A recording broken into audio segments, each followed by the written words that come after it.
नमस्कार, live cities के night bulletin दिन भर बिहार में आपका स्वागत है। आपके साथ मैं मुस्कान। मुंबई में उद्धव ठाकरे से मिले नीतीश कुमार, बोले केंद्र सरकार देश के लिए काम नहीं कर रही। सीएम से मुलाकात के बाद शरद पवार, बोले नीतीश कुमार की पहल का स्वागत है। आरसीपी सिंह ने थामा बीजेपी का दामन, बोले नीतीश कुमार को सी शब्द से बहुत प्यार। नीतीश कुमार की विपक्षी एकता पर अश्विनी चौबे का बड़ा बयान, बोले ये विपक्ष जोड़ो नहीं आंख फोड़ो अभियान है। जातीय गणना को लेकर सुप्रीम कोर्ट पहुंची नीतीश सरकार, हाई कोर्ट के आदेश को दी चुनौती। आरसीपी सिंह के बीजेपी में शामिल होने पर बोले उमेश कुशवाहा, बीजेपी की गोद में पहले से ही खेल रहे थे, जाने से कोई फर्क नहीं। ललन सिंह का मोदी सरकार पर बड़ा बयान, बोले दिल्ली में लोकतंत्र समाप्त करना चाहती थी बीजेपी। बागेश्वर बाबा कार्यक्रम को लेकर सुरक्षा सख्त, एडीजी बोले सुरक्षा के कड़े हैं इंतजाम। भोजपुर में पुलिस और अपराधियों के बीच मुठभेड़, अंधाधुंध फायरिंग में एक जवान को लगी गोली। दोस्त ने चाकू से गोदकर कर दी युवक की हत्या। दोस्त की बहन की शादी में आया था युवक। अब खबरें विस्तार से।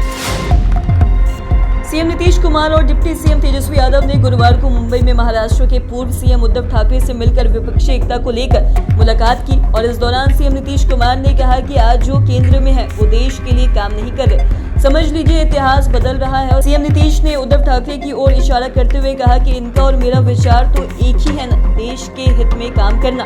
हम चाहते हैं कि पूरे देश में अधिक से अधिक पार्टियां एकजुट हो और मिलकर हम सब लड़ेंगे।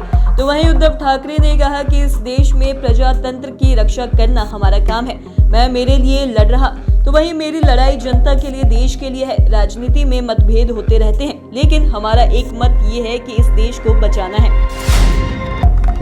विपक्षी एकता को लेकर गुरुवार को महाराष्ट्र पहुंचे नीतीश कुमार ने एनसीपी प्रमुख शरद पवार से मुलाकात की और इस दौरान डिप्टी सीएम तेजस्वी यादव भी साथ रहे। तो वहीं आपको बता दें, नीतीश कुमार के विपक्षी एकता के अभियान को एनसीपी चीफ शरद पवार का जबरदस्त समर्थन मिला। मुलाकात के बाद शरद पवार ने कहा कि देश के मुद्दों पर सभी दलों को एक मंच पर लाने की जरूरत महसूस की जा रही थी। तो वहीं आपको बता दें कि इस जरूरत को नीतीश जी ने पूरा कर दिया है। इन्होंने कांग्रेस समेत अन्य दलों के नेताओं से बात की है और हमने भी चर्चा की है। उन्हें खुशी है कि नीतीश जी ने इसकी पहल की है, उनकी पहल का वो स्वागत करते हैं। तो वहीं बता दें कि वहीं सीएम नीतीश ने कहा कि केंद्र सरकार काम नहीं कर रही, देश हित में सभी दल मिलकर आगे काम करेंगे, जिसके लिए सभी दल एक साथ बैठक करके आगे की रणनीति तय करेंगे। जेडीयू से इस्तीफा देकर नीतीश कुमार और उनकी पार्टी के खिलाफ मोर्चा खोलने वाले आरसीपी सिंह गुरुवार को बीजेपी में शामिल हो गए।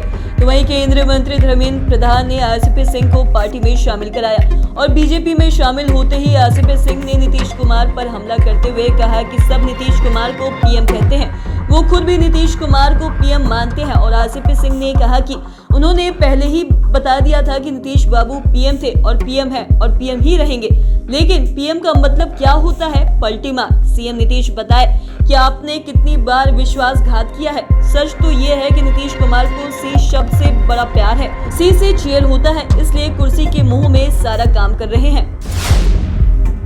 सीएम नीतीश कुमार विपक्षी एकता को लेकर लगातार विपक्ष के नेताओं से मुलाकात कर रहे हैं। तो वहीं जिसको लेकर केंद्रीय मंत्री अश्विनी चौबे ने गुरुवार को कहा कि अब विपक्ष जोड़ो नहीं आंख फोड़ो अभियान है। अब नीतीश कुमार में गुण नहीं सिर्फ अवगुण है। वो बस ये कहकर जनता को ठगने के लिए जा रहे हैं कि वो पीएम मटेरियल है। नीतीश कुमार आज वैल्यू लेस हो गए हैं। तो वहीं राजनीति में उनकी पहुंच खत्म हो चुकी है और साथ ही 2024 लोकसभा चुनाव तक राजनीतिक पहुंच बनाना चाहते हैं, जिससे उनको वोट मिले। बिहार में जातीय जनगणना का मामला अब सुप्रीम कोर्ट पहुंच गया है। पटना हाई कोर्ट की रोक के खिलाफ बिहार सरकार सुप्रीम कोर्ट पहुंच गई है और जातीय गणना पर हाई कोर्ट के आदेश को चुनौती देते हुए बिहार सरकार ने सुप्रीम कोर्ट में याचिका दायर कर पटना हाई कोर्ट के फैसले को रद्द करने और साथ ही जातिगत जनगणना शुरू करने की इजाजत देने की मांग की है। सुप्रीम कोर्ट में बिहार सरकार की ओर से वकील मनीष सिंह ने चुनौती याचिका दाखिल की है। तो वहीं बता दें कि पटना हाई कोर्ट में इस मामले में 4 मई को बिहार सरकार की जाति आधारित जनगणना के तत्काल रोकने का आदेश दिया गया था और कहा था कि जितनी भी जानकारी अब तक दर्ज हुई है उसे सुरक्षित रखा जाए और इसकी अगली सुनवाई 3 जुलाई मुकर्रर की गई थी। जेडीयू के पूर्व राष्ट्रीय अध्यक्ष आरसीपी सिंह के बीजेपी में शामिल होने को लेकर जेडीयू प्रदेश अध्यक्ष उमेश कुशवाहा ने कहा कि आरसीपी सिंह पहले से ही बीजेपी के लिए काम काम कर रहे थे, कोई नई बात नहीं है और वो पहले से ही बीजेपी की गोद में खेल रहे थे, तो पहले से ही कह रहे थे और हम लोगों के दल से तो पहले ही चले गए थे, इसलिए उनके जाने का बिहार में कोई असर पड़ने वाला नहीं है। और साथ ही वहीं आसिफ सिंह के नालंदा से लोकसभा चुनाव लड़ने की चर्चा पर उमेश कुशवाहा ने कहा कि नालंदा किसका घर है सबको पता है, वहां से कौन लड़ेगा और कौन जीतेगा ये सबको पता है। उमेश कुशवाहा ने ये भी कहा कि आसिफ सिंह के जाने से लव कुश समीकरण पर भी कोई असर नहीं पड़ेगा। दिल्ली में अफसरों के ट्रांसफर पोस्टिंग करने के अधिकार को लेकर सुप्रीम कोर्ट ने गुरुवार को अपना फैसला सुनाते हुए कोर्ट ने कहा कि अफसरों की ट्रांसफर पोस्टिंग पर दिल्ली सरकार का अधिकार है। तो वहीं सुप्रीम कोर्ट के इस फैसले का जेडीयू राष्ट्रीय अध्यक्ष ललन सिंह ने स्वागत किया है और उन्होंने केंद्र सरकार पर करारा हमला करते हुए कहा कि केंद्र की भाजपा सरकार दिल्ली में लोकतंत्र समाप्त करना चाहती थी। राजनीति से प्रेरित लेफ्टिनेंट गवर्नर के फैसलों के जरिए भाजपा दिल्ली की जनमत से चुनी हुई सरकार पर हुकूमत कर लोकतंत्र का गला घोटने पर आमदा थी और इसके विरुद्ध आज माननीय सर्वोच्च न्यायालय के फैसले को देश का आम जनता की तरफ से इस फैसले का जेडीयू हार्दिक स्वागत करता है। 2024 में बीजेपी को सबक सिखाना और भाजपा मुक्त भारत होना तय है। बागेश्वर धाम वाले बाबा का दरबार पटना के नौबतपुर में लगने जा रहा है और पंडित धीरेन्द्र शास्त्री के आगमन को लेकर बिहार में पक्ष और विपक्ष आमने सामने हो गई हैं। वहीं सुरक्षा इंतजाम को लेकर पुलिस मुख्यालय के एडीजी जितेंद्र सिंह गंगवार ने गुरुवार को कहा कि कार्यक्रम को लेकर सभी एसओपी का पालन किया जा रहा है और हर स्तर पर सुरक्षा के इंतजाम भी किए जाएंगे। तो वहीं एडीजी जितेंद्र सिंह गंगवार ने बताया कि मौके पर 300 से अधिक पुलिसकर्मियों के साथ साथ 50 से अधिक ट्रैफिक पुलिस के जवान की तैनाती होगी। लगभग 50 से अधिक मजिस्ट्रेट भी तैनात रहेंगे और अभी भी पटना पुलिस जिला प्रशासन सुरक्षा को लेकर आकलन में जुटी हुई है।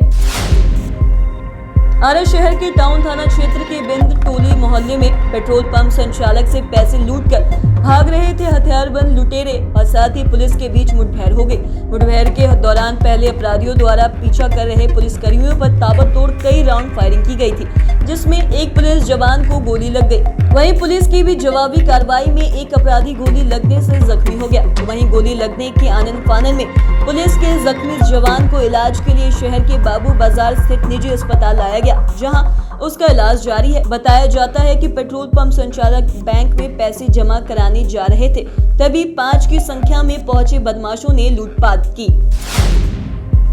भागलपुर में दोस्त की बहन की शादी में शामिल होने आए युवक की उसके दोस्त ने ही बेहद क्रूरता से चाकू से गोद कर हत्या कर दी और मृतक की पहचान जोगेश्वर थाना क्षेत्र के दीपनगर चौक में स्थानीय बिट्टू मंडल के पुत्र आशीष कुमार के तौर पर हुई है।